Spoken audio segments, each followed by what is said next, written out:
सोन्यासारखं button असताना सत्ताधारी पक्षाच्या इतक्या मोठ्या प्रमाणामध्ये उमेदवार जे आहेत ते बिनविरोध निवडून येतात, काय वाटतंय? एकूण संविधान जतन केलं जातंय का? एक असं आहे की हुकुमशाहीला सुरुवात झालेली आहे. याही ठिकाणी 3 उमेदवार पक्षाचे जे आहेत आमदाराने पळवलेले आहेत, दमदाटी देऊन पळवलेले आहेत. काही ठिकाणी विकत घेतण्यात आलेले आहेत.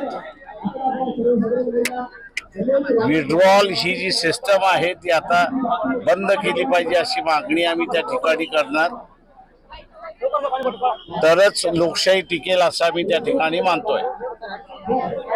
एकूण ज्या पद्धतीने युती सुरुवातीला शिवसेना आणि भाजप करेल असं वाटत होतं, पण पुन्हा त्यांनी युती तोडली.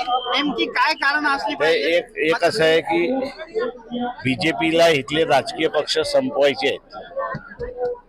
त्यांना माहिती आहे की इलेक्शनच्या निमित्ताने आपल्याला असणारं संपवता येतील अशी परिस्थिती आहे आणि म्हणून त्यांनी युती केली नाही. सत्ता आली नाही तर तिथे पक्ष संपतात अशी परिस्थिती आहे. एकूण भाजप मधली अजित पवार गट जो आहे तो वेगळा लढतोय.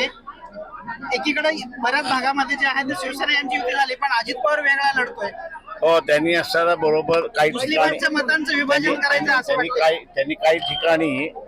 त्यांनी काही ठिकाणी मुसलमानांच्या संदर्भातला बघता ते मत स्प्लिट कसं होईल ते अजित पवारामार्फत ते बघतात आहेत आणि काही ठिकाणी हिंदू मत हे एकनाथ शिंदे मार्फत एकट्ठा होईल असं ते बघतात आहेत अशी परिस्थिती आहे. पूजा मोरेच्या संदर्भात जे झालंय त्यांना अक्षरशः उमेदवारी मागे घ्यावी लागली, जुने काहीतरी व्हिडिओ व्हायरल करून. तुम्हाला वाटते का हे सगळं योग्य आहे?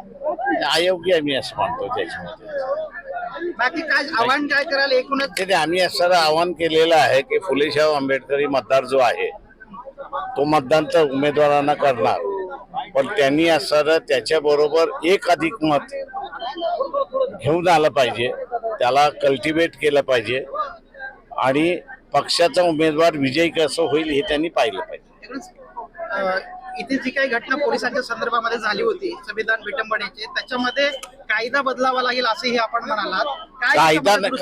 कायदा बदलावा लागणार नाही. कायद्यामधल्या त्रुटी ज्या आहेत त्या भरून काढाव्या लागतील. म्हणजे पोलीस कस्टडीमध्ये मेला की पुढं काय करायचं कायदाच नाहीये. त्याच्यामध्ये क्लोजर रिपोर्ट होता आणि सगळे पोलीस बरी होत होते. ते आता आम्ही होऊ देणार नाही होते. ज्या पद्धतीने हे युतीमधून असणारी लोक एकमेकांवर चिखलफेक करतायत, काल अजित पवार ज्या पद्धतीने म्हणले की माझ्यावर एवढा मोठा घोटाळ्याचा आरोप झाला तरी मी सत्तेमध्ये आहे, हे लोक माझ्या सोबत आहेत.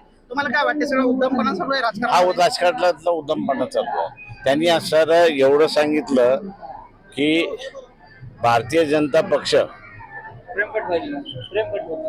हे एवढे कमकुवत आहेत की त्यांना राज्यसत्ता चालवण्याची लायकी नाही असंच त्यांनी म्हटलेलं आहे.